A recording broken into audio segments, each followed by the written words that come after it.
So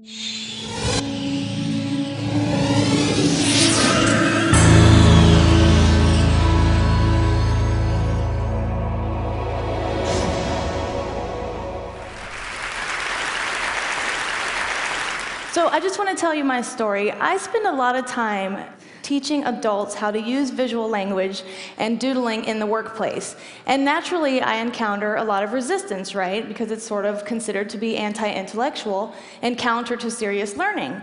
But I have a problem with that belief because I know that doodling has a profound impact on the way that we can process information and the way that we can solve problems. So I was curious about why there was a disconnect between the way that our society perceives doodling and the way that the reality is. So I discovered some very interesting things. For example, there is no such thing as a flattering definition of a doodle. In the 17th century, a doodle was a simpleton or a fool, as in Yankee Doodle. In the 18th century, it became a verb and it meant to swindle or ridicule or to make fun of someone. In the 19th century, it was a corrupt politician, and today we have what is perhaps our most offensive definition, at least to me, which is the following. To doodle officially means to dawdle, to dilly-dally, to monkey around, to make meaningless marks, to do something of little value, substance, or import, and my personal favorite, to do nothing. No wonder people are averse to doodling at work.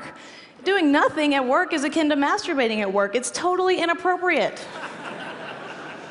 Additionally, I've heard horror stories from people whose teachers scolded them, of course, for doodling in classrooms, and they have bosses who scold them for doodling in the boardroom. There is a powerful cultural norm against doodling in settings in which we are supposed to learn something. And unfortunately, the press tends to reinforce this norm when they're reporting on a doodling scene, of an important person at a confirmation hearing and the like. They typically use words like discovered or caught or found out, as if there's some sort of criminal act being committed. And additionally, there is a psychological aversion to doodling. Thank you, Freud. In the 1930s, Freud told us all that you could analyze people's psyches based on their doodles. This is not accurate, but it did happen to Tony Blair at the Davos Forum in 2005, when his doodles were, of course, discovered, and he was labeled the following things. Now, it turned out to be Bill Gates' doodle. And Bill, if you're here, nobody thinks you're megalomaniacal. But that does contribute, right, to people not wanting to share their doodles. And here is the real deal. Here's what I believe. I think that our culture is so intensely focused on verbal information that we're almost blinded to the value of doodling. And I'm not comfortable with that. And so because of that belief that I think needs to be burst, I'm here to send us all hurtling back to the truth. And here's the truth. Doodling is an incredibly powerful tool, and it is a tool that we need to remember and to relearn. So here's a new definition for doodling, and I hope there's someone in here from the Oxford English Dictionary, because I want to talk to you later. Here's the real definition. Doodling is really to make spontaneous marks to help yourself think. That is why millions of people doodle. Here's another interesting truth about the doodle. People who doodle when they're exposed to verbal information retain more of that information than their non-doodling counterparts. We think doodling is something you do when you lose focus, but in reality, it is a preemptive measure to stop you from losing focus. Additionally, it has a profound effect on creative problem solving and deep information processing. There are 4 ways that learners intake information so that they can make decisions.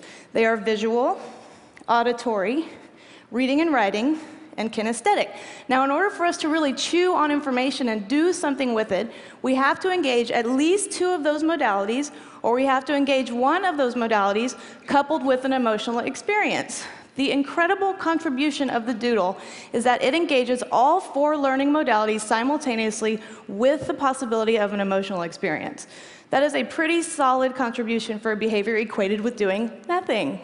This is so nerdy, but this made me cry when I discovered this.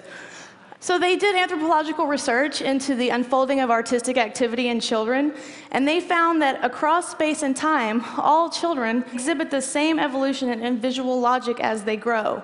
In other words, they have a shared and growing complexity in visual language that happens in a predictable order. And I think that is incredible. I think that means doodling is native to us, and we simply are denying ourselves that instinct.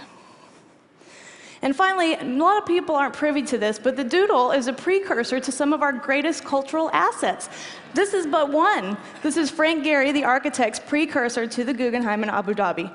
So here's my point. Under no circumstances should doodling be eradicated from a classroom or a boardroom or even the war room.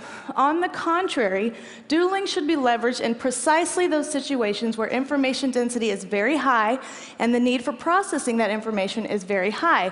And I will go you one further. Because doodling is so universally accessible and it is not intimidating as an art form, it can be leveraged as a portal through which we move people into higher levels of visual literacy. My friends, the doodle has never been the nemesis of intellectual thought. In reality, it is one of its greatest allies. Thank you.